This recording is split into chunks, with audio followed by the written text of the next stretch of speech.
Hey, how's it going, everybody? My name is Eric, but you can call me Zesty. Now, I've never talked about this before, partially because it's never come up in a video, and partially because I didn't really think anybody would care, but Scott Pilgrim vs. the World is in my top 3 movies of all time. It's got an all-star cast of actors that fit the characters perfectly, it's a visual delight that translates the quick pacing of its comic book source material to live action in a way that's rarely done this well anywhere else, and on top of that, it's got a super interesting plot that'll keep you invested the entire way through, following the journey of, you'll never believe it, Scott Pilgrim.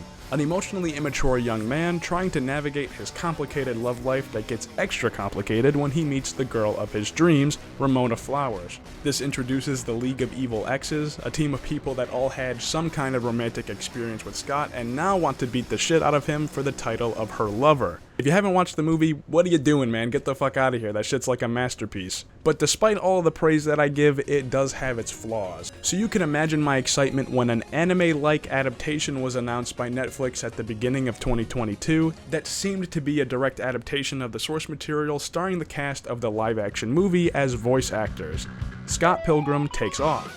Now, Brian Lee O'Malley, the creator of Scott Pilgrim comics and co-creator of this show, did go on record saying this was going to be a very different take from both the movie and the comics. But if you don't follow him on social media and you don't really read articles about things before you watch them, you were probably quite surprised by the first couple episodes of the show. I know I was, and it wasn't exactly a pleasantly surprised response. And what really messed with me is that I didn't avoid all promotional material for the show. I watched some of the trailers and stuff, but all of the scenes that they picked were ripped directly from the movie and comic, leading me to believe that this was going to be basically an animated version of the movie, with the extended bits they missed from the comics, combining the best of both worlds in a pretty little animated package. But I was wrong. So today we're talking about Scott Pilgrim Takes Off, where it improved on the source material and where it still kind of missed the mark for me. So let's get into it.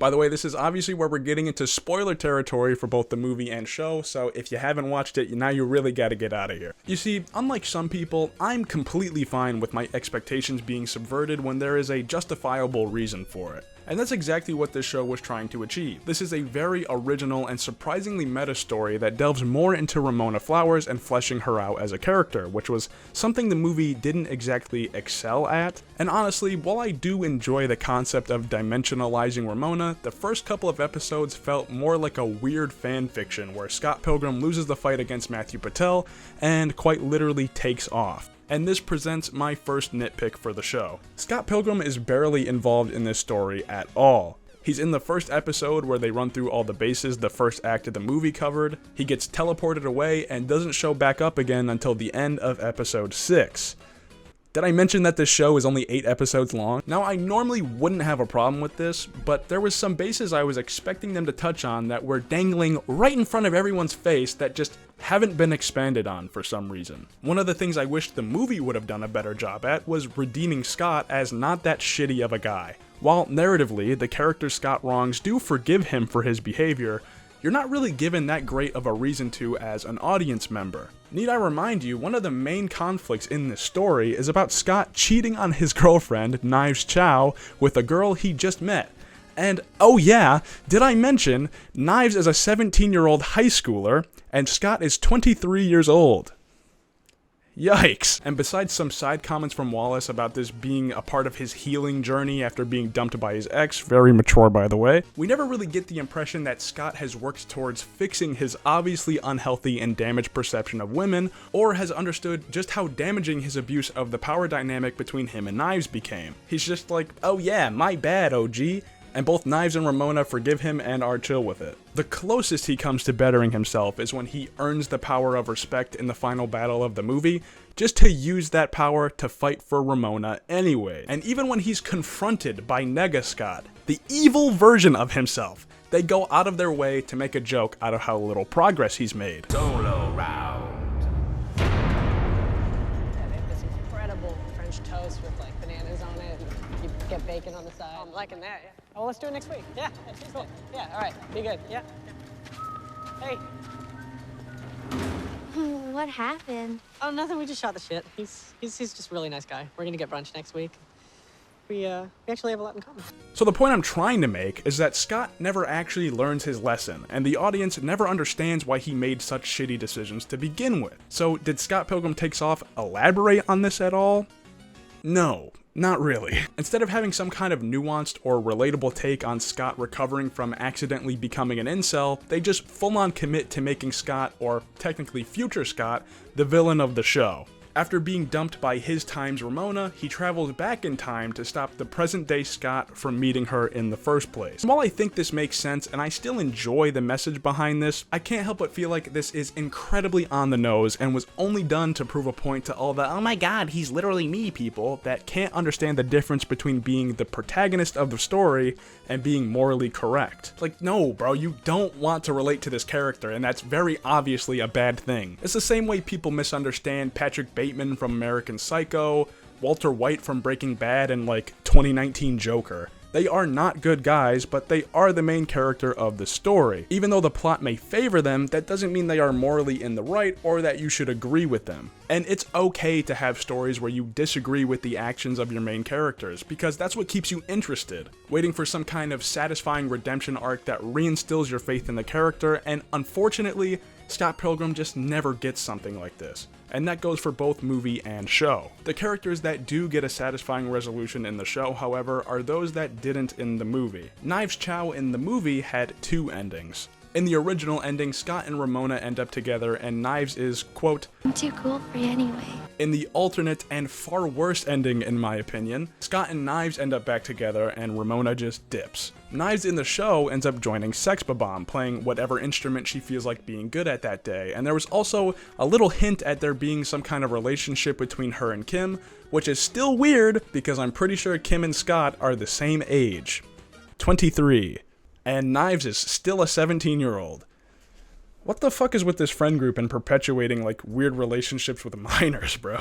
Anyways, the ending for Ramona in the show is quite a bit more interesting and gives her a lot more to do. After all the main characters fight and fail to defeat older Scott, the older version of Ramona from the future appears and has the opportunity to express how she feels about Scott's childish behavior, and basically rejects him after he asked her to get together after 10 years of him not even bothering to try and contact her. After this, the younger or present-day version of Ramona gets to begin a new relationship with present-day Scott, which causes her to turn into Super Ramona.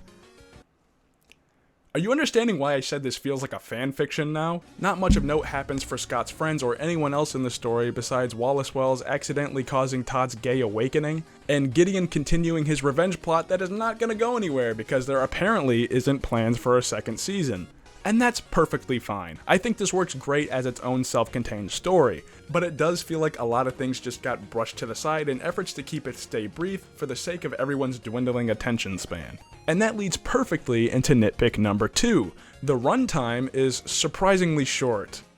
Now, I've actually noticed this about a lot of shows that have released in the last few years or so, but it feels like they just keep getting shorter and shorter. Now, to some people, that might seem like a good thing, because a show that overstays its welcome can taint what could have been a well-paced story without all the added filler content that doesn't move along the main story, but I do think there's a point of diminishing returns where all that stuff that doesn't fit into the shorter runtime ends up feeling like unexplored plot threads, or like the plot is rushing itself. We don't even get a dedicated episode of Ramona confronting the Katianaga twins or Gideon fucking Graves. They just deal with it all in one fell swoop in the second to last episode. If we're gonna make a story about Ramona confronting all of the actions and trauma from her past that she hasn't made amends with yet, I think the twin brothers that she cheated on each other with and the guy she was in an incredibly abusive and manipulative relationship with should have at least had some kind of genuine relevance in the plot. But no.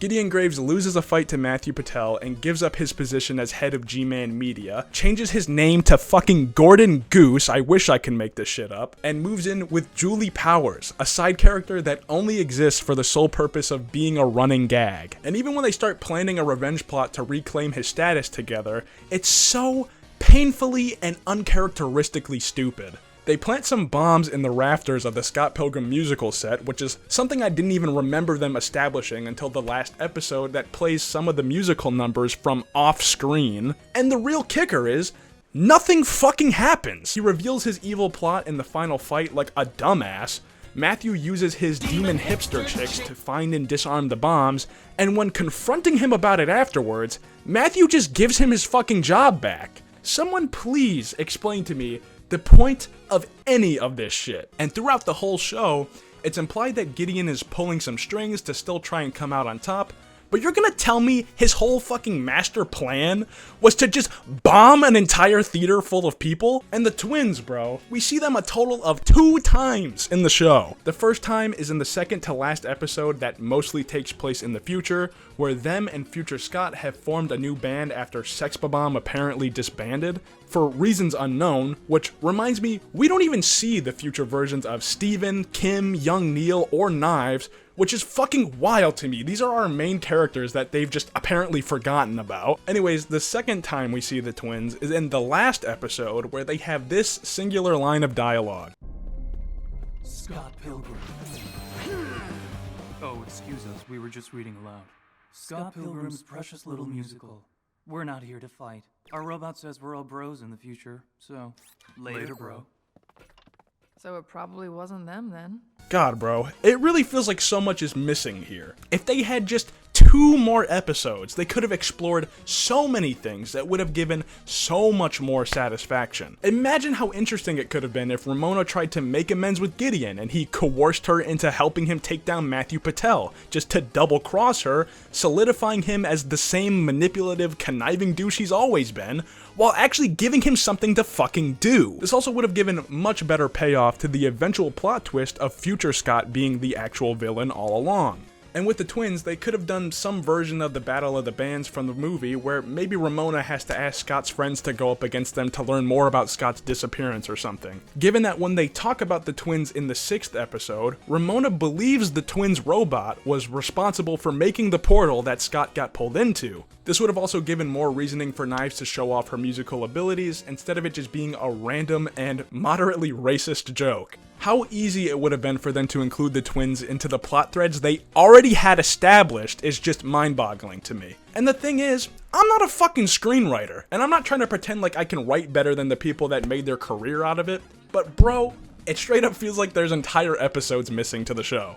Another much more minor thing that I was a little disappointed by was the animation, specifically during the action scenes. Now this might seem like a minor complaint to some people, and I don't exactly disagree with that assessment, but it was something I just couldn't ignore, you know? Now as I said earlier when introducing the show, it was pretty clear to me that they were going for a very anime-inspired style. The opening is sung in Japanese, the actors are all using their cheesy anime dub voices, which is especially noticeable with Michael Cera, and all of the episodes are about 25-ish minutes if you don't count the credits or opening sequence, which is pretty much the standard pacing and episode length of any anime I know of. The one place where it really lacks and doesn't compete with traditional anime is the surprisingly low frame rate animation that's present in, unfortunately, all of the action scenes.